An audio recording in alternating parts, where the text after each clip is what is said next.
Hello, it's me again. Debut albums are interesting, at least for me. Picking up my favorite bands and seeing how they started and evolved into their signature sound that everyone loves them for, understanding their influences and just listening to their first official material is always fun. Getting for example Deftones, listening to their first record Adrenaline and then moving to their third one White Pony, we bring to you completely different experiences. Or even listening to Adrenaline and Around the Fur, their second that I made a video about if you want to check out, it will be somewhere at the screen right now. It's just interesting to see how they changed over time, and in my opinion, evolved into something way more interesting and mature. But Deftones, despite having changed a lot, is not as near as the one that changed the most in my opinion, or at least that I heard about. That title goes for Radiohead. So let's go into this little analysis of their discography, or actually just two first albums, that despite not being the ones that changed the most, still showcase it. And also, you don't really need to be a big fan of Radiohead to watch this video since I'm not really one. I started listening to them not a long time ago. And I'll mainly use them as an example to why change is important in music and not just make an analysis of their music. So, Pablo Honey is a controversial piece. This album is often criticized by friends and media in general as being fucking terrible, which I get to an extent, but at the same time I don't. My experience while listening to this was confusing because at the same time I listened to some tracks and found them really interesting and good, but a big part of this album can just be described as mediocre. Pablo Honey isn't a bad album, it really isn't, but the big problem is that it's just that, not bad. There are a lot of bands and artists on the world, like a lot of them, and a lot of interesting and different ones. So why on earth would I add Stop Whispering to my playlist if it sounds exactly like 90% of other bands from its time? As you can hear, it really isn't bad, but it's just boring because I can literally listen to 100 of other bands who did this before and better.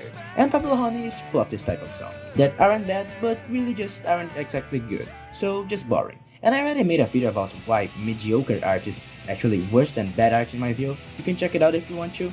It's also somewhere at the screen right now. Another great example of this is How Do You, that is just so basic it fucking hurts. Or also Lergia, I don't know, that sound like all the other songs on this album. I swear the second half of this album is so fucking boring. But despite being covered to this type of stuff, there are really good songs in Pablo Honey that showcase what they would become later, such as the first song and the absolute masterpiece, You.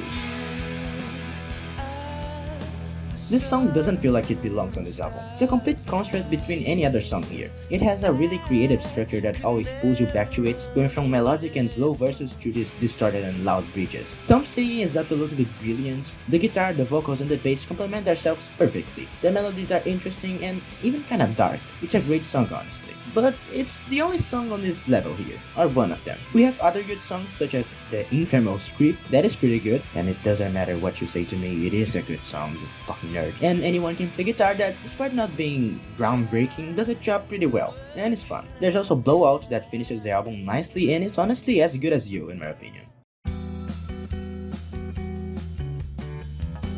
And it's a complete departure from other songs in this album too. And here is where Pablo Honey ends. An album with a lot of potential but that is mostly pretty mediocre with a couple great songs. And it's here that we are going to talk about the importance of change. If Radiohead had remained like this for the rest of their discography, it definitively wouldn't be as nearly as praised nowadays, and would be destined to be forgotten as this mad band that everyone just knows for one song. But they didn't do that, and instead they recognized the bad stuff from Pablo Honey and completely threw that away, writing The Bands.